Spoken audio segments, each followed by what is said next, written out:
আমার দরদি নবী আমার ঘরের ভিতরে ঢুকছে। ঢুকার সঙ্গে সঙ্গে আব্দুর রহমান ইবনে সামরা বলেন, খোদার কসম, আমার ঘরটা ছিল অন্ধকার, ফজরের সময় লাইট ছিল না, অন্ধকার ঘর। যেই মাত্র আমার প্রিয় নবী আমার ঘরে ঢুকলেন, খোদার কসম,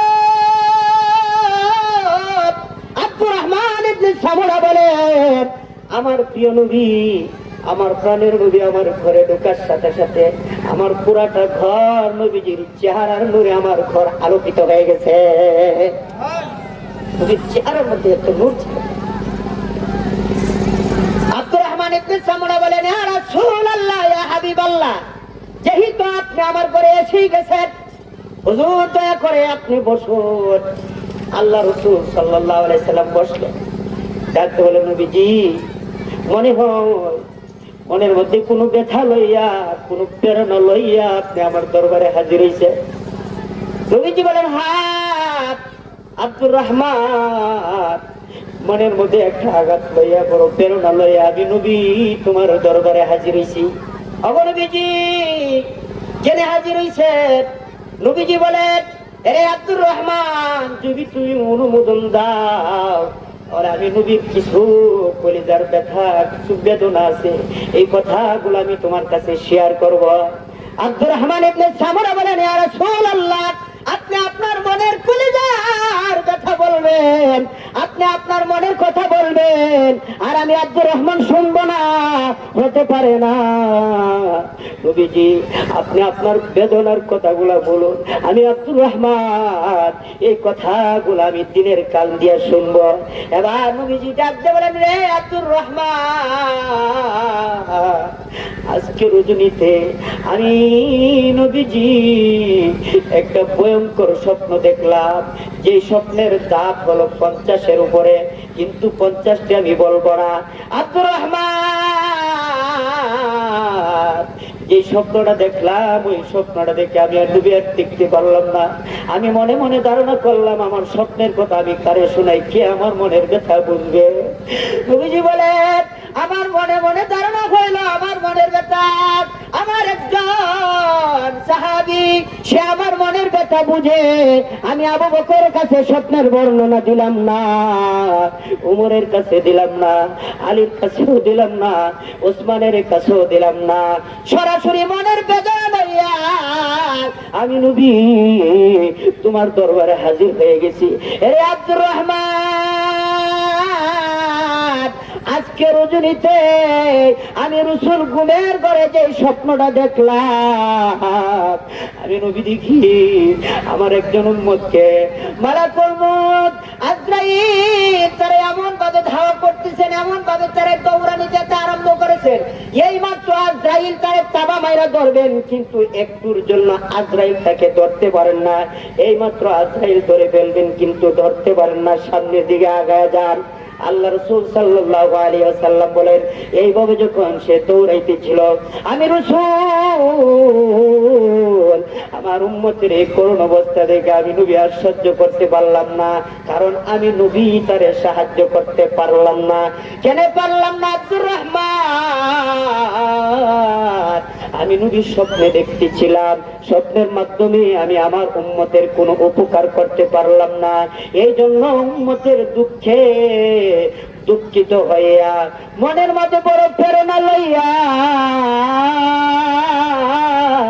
মনের মধ্যে বড় আঘাত লইয়া আমি নবী তুমি আব্দুর রহমানের সামনে উপস্থিত হইয়া স্বপ্নের 1 নাম্বার দাপ আমি নবী তোমারে বর্ণনা করে শোনাইলাম। সুবহানাল্লাহ। রে আব্দুর রহমান, 2 নাম্বার আমি নবী দেখতেছিলাম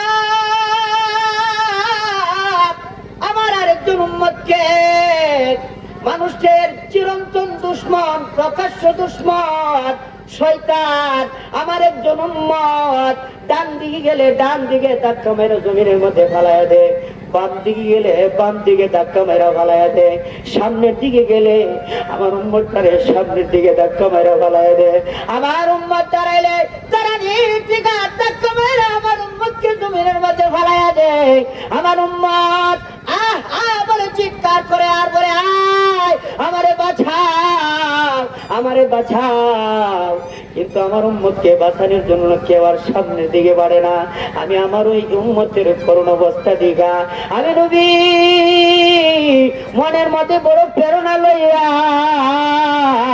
মনের মধ্যে বড় আঘাত লইয়া আমি নবী উম্মতের দুঃখে দুঃখিত হইয়া আমি নবী তুমি আব্দুর রহমানের সামনে হাজির হইছি।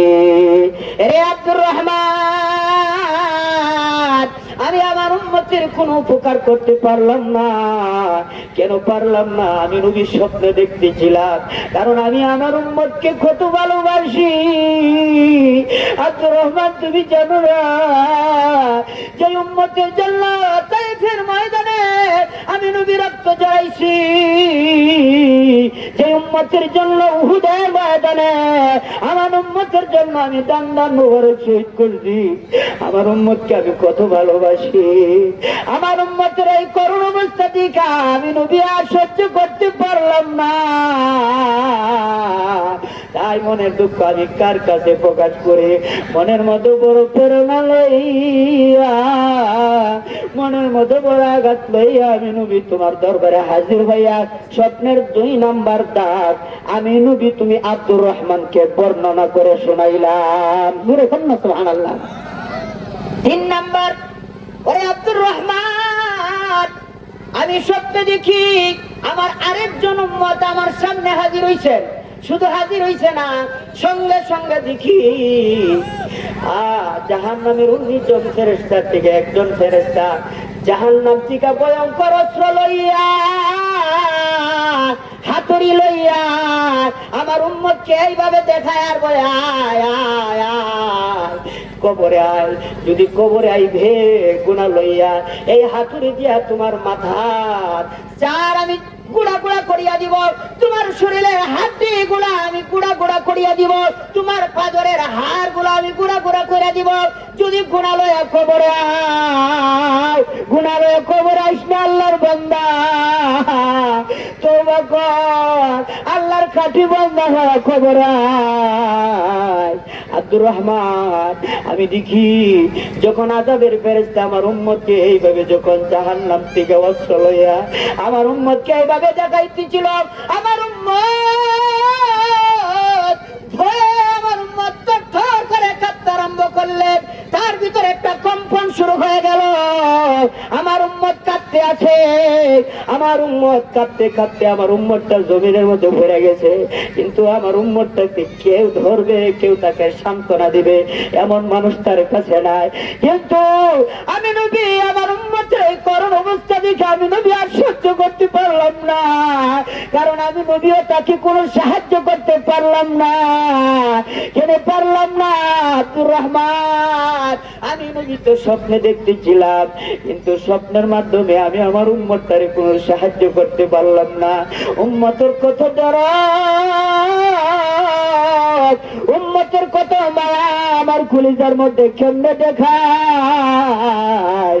তাই উম্মতের দরদ আর উম্মতের মায়ায়, উম্মতের ব্যথায় ব্যতীত হইয়া আব্দুর রহমান তোমার সামনে হাজির হইয়া স্বপ্নের 3 নাম্বার দাব তোমারে বর্ণনা করে শোনাইলাম।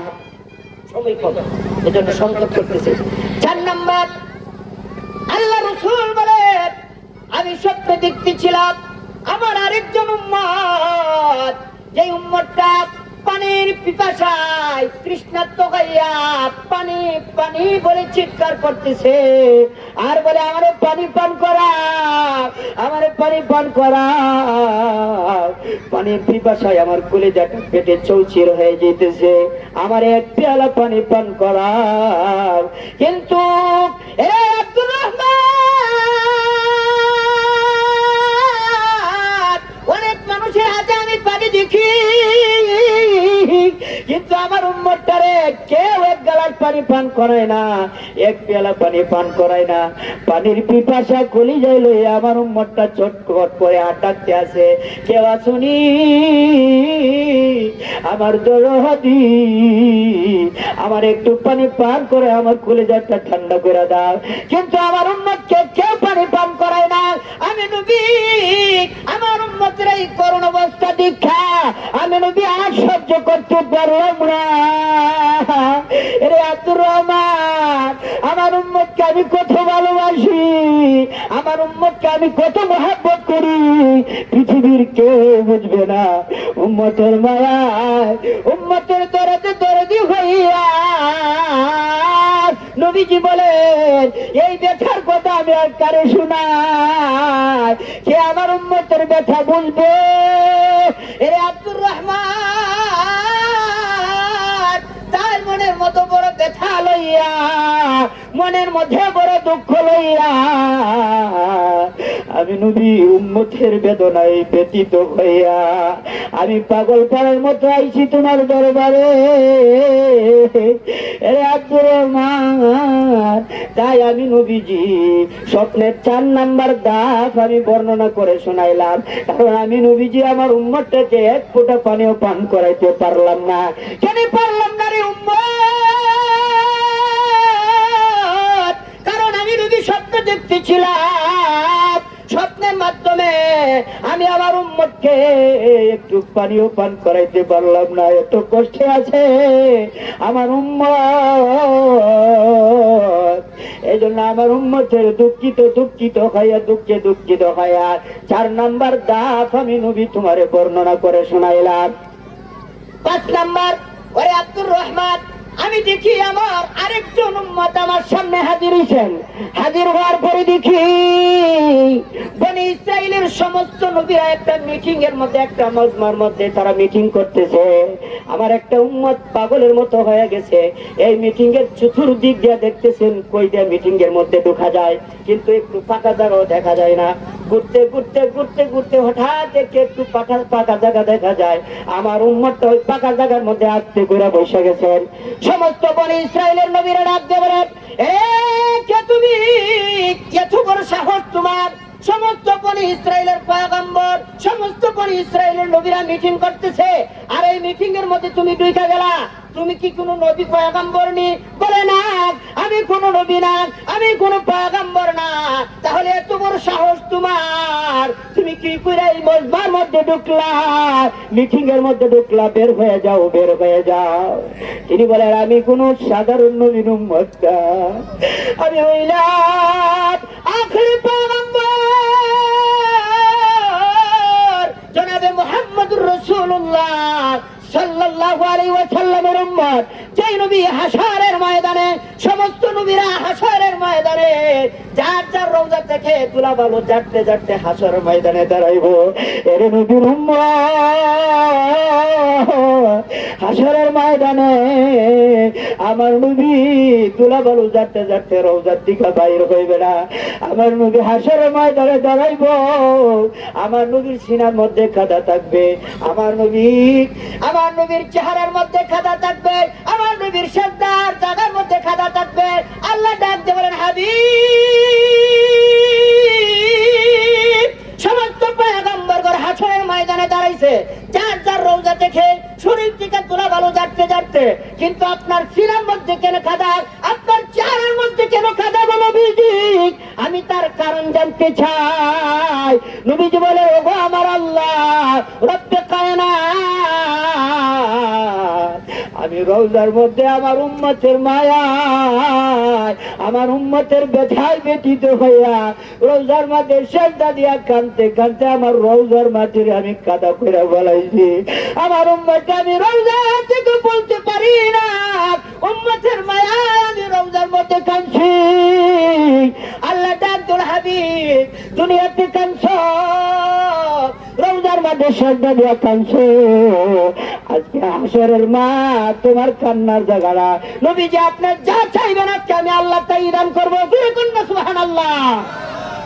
এবার আমার নবী রাহমাতুল লিল আলামিন ডাক দিয়ে বলেন, রে আব্দুর রহমান, যখন আমার উম্মতটারে বনি ইসরাইলের নবীরা বেইজ্জতি করে অপমান করে তার মিটিং থেকে মজমা থেকে বের করে দিল, আমি নবী আর সহ্য করতে পারলাম না। সহ্য করতে না পারা যেন এই আঘাতটা আমি নবীর কলিজার মধ্যে লাগছে। যদি কলিজা ফাইরা দেখাইতে পারতাম কত ব্যথা, কত ব্যথা, কত ব্যথা আমার কলিজার মধ্যে আমার উম্মতের জন্য। ডাক দিয়ে বলে আমার উম্মতের অপমান দেখে আমি নবী আর সহ্য করতে পারলাম না। আমি নবী ব্যথা পাইছি, এই কষ্ট আর ব্যথা লইয়া স্বপ্নে 5 নাম্বার দাঁত আমি নবী বর্ণনা করে তুমি আব্দুর রহমানকে শোনাইলাম। জোরে কন্যা সুবহানাল্লাহ। এরে আব্দুর রহমান, আমি নবী 6 নম্বরে দেখতেছিলাম আমার আরেকজন এতিম উম্মত একটা অন্ধকার কুফের ভিতরে, একটা অন্ধকার কুয়ার ভিতরে। আমার উম্মত কুয়ার থেকে উঠার জন্য তিনি হাজার চেষ্টা করতেছেন, আপ্রাণ চেষ্টা করতেছেন, কিছুতেই তিনি কুয়া থেকে বের হইতে পারতেছেন না। সামনের দিকে তাকাইলে কেউ নেই আমার উদ্ধার করে, কেউ নাই কুয়ার থেকে তারে উদ্ধার করবে। বাম দিকে তাকায় কেউ নেই তারে কুয়ার থেকে উদ্ধার করবে, কেউ না, কেউ না। আমার নবী বলেন আমার উম্মতের এই করুণ অবস্থা দেখা আমি নবী স্বপ্নে দেখতেছিলাম, কিন্তু আমি নবীও আমার উম্মতটাকে কুয়া থেকে উঠাইতে পারলাম না, কুয়া থেকে বের করতে পারলাম না। তাই উম্মতের ব্যথায় ব্যথিত হইয়া আমার উম্মতের কান্না দেখিয়া আমি নবী আর সহ্য করতে পারলাম না তার এই করুণ অবস্থা দেখা। এই জন্য আমি নবী উম্মতের ব্যথায় ব্যথিত হইয়া আমি নবী 6 নাম্বার শব্দের দাঁত আমি নবী বর্ণনা করে তুমি আব্দুর রহমানকে শোনাইয়া দিলাম। জোরে কন্যা সুবহানাল্লাহ।